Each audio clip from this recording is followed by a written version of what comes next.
کالے جادو کی نشانیاں کیا ہوتی ہیں اور اس کے توڑ کے لیے کیا کیا کرنا چاہیے؟ اگر کوئی آپ کو نہیں ملتا توڑ والا بندہ تو آپ خود سے کیا کلام پڑھیں؟ پہلے تو اس کی نشانیاں بتائیں کہ کون کون سی نشانیاں ہوتی ہیں اس کی، جو عموماً ہم لوگ نوٹ ہی نہیں کرتے عام روزمرہ کی زندگی میں۔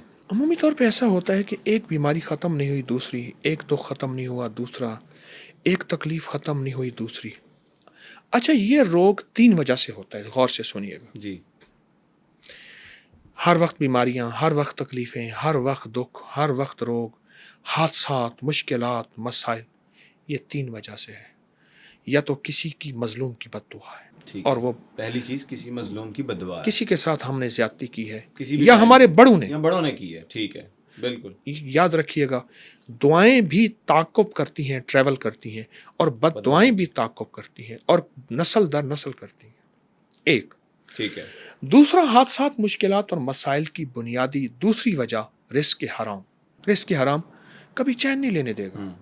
اور تیسری وجہ کالا جادو۔ کالا جادو۔ اب دیکھیں، ایک بندے نے زندگی میں ظلم و ستم کیا، پریشانی اور بربادی کی زندگی گزاری ہے، جی۔ اور ظلم کے مقافات میں اس کے ساتھ جو ہو رہا اور اس کو وہ جادو کہے، میں تو نہیں مانوں گا۔ بالکل۔ ایک دوسرا بندہ رزق حرام کی زندگی گزار رہا اور رزق حرام کی زندگی کے بعد اس کے ساتھ قدرت کی مقافات ہے، اس کو وہ جادو کہے، تو وہ بھی نہیں مانا جائے گا۔ نہیں مانا جائے گا۔ لیکن جادو جادو ہے، جادو بھی ہے، اور اس کا وجود بھی ہے، اور اس کی حقیقت بھی ہے۔ اگر آپ حضرات، آپ کے اندر یہ 2 چیزیں نہیں ہیں، ظلم کی کیفیت اور آپ مطمئن ہیں، اور حرام، تو پھر اگر مصیبت در مصیبت، پریشانی در پریشانی، حالات در حالات، ناکامیاں در ناکامیاں اس طرح کی ہیں، تو پھر یہ ہے کہ اب جادو کی طرف ہم توجہ کریں، جادو کے علاج کو سوچیں۔ ٹھیک ہے۔ اور جادو کے علاج کے لیے آخری جو 6 بسم اللہ 5 صورتیں ہیں نا، حدیث میں آتا ہے 6 بسم اللہ۔ بسم اللہ پڑھ کے قل یا ایھا الکافرون، بسم اللہ پڑھ کے اذا جاء نصر اللہ، جی، تبت یدا چھوڑ دینی ہے، ٹھیک ہے۔ بسم اللہ پڑھ کے قل ھو اللہ سورت، بسم اللہ پڑھ کے فلق سورت، جی، بسم اللہ پڑھ کے ناس، اور پھر بسم اللہ، یہ 6 بسم اللہ 5 صورتیں ہو گئیں۔ صحیح۔ یہ حدیث سے ثابت ہے اور بہت طاقتور ہے۔ آپ اپنی نمازوں میں پڑھیں، ٹھیک، اپنی رکعتوں میں پڑھیں،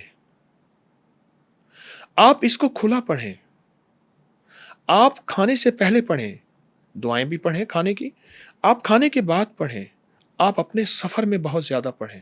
ٹھیک۔ اور وہ سفر ضروری نہیں کہ لمبا سفر ہو، گھر سے دفتر کا، گھر سے دکان کا، گھر، یہ سفر میں نے اس کا تجربہ کیا ہے۔ 6 بسم اللہ 5 صورتوں کے اندر طی الارض ہے۔ پتہ ہے کیا طی الارض کیسے کہتے ہیں؟ طی الارض یہ ہے کہ اولیاء کرام کو اللہ جل شانہ نے ایک اپنی قدرت کاملہ سے کرامت دی ہوتی ہے، اور وہ کرامت یہ ہے کہ ان کا پہلا قدم 1400 میل کا ہوتا ہے۔ 1400 میل کا؟ 1400 میل، کلومیٹر نہیں، جی، میل کا۔ اس سے راستے سمٹ جاتے ہیں، اس سے وقت میں برکت ہو جاتی ہے، اس میں زندگی میں برکت ہو جاتی ہے 6 بسم اللہ 5 صورتوں سے، اس سے سفر آسان ہو جاتا ہے۔ یہ بہت عجب چیز ہے، اس کے بڑے کمالات ہیں۔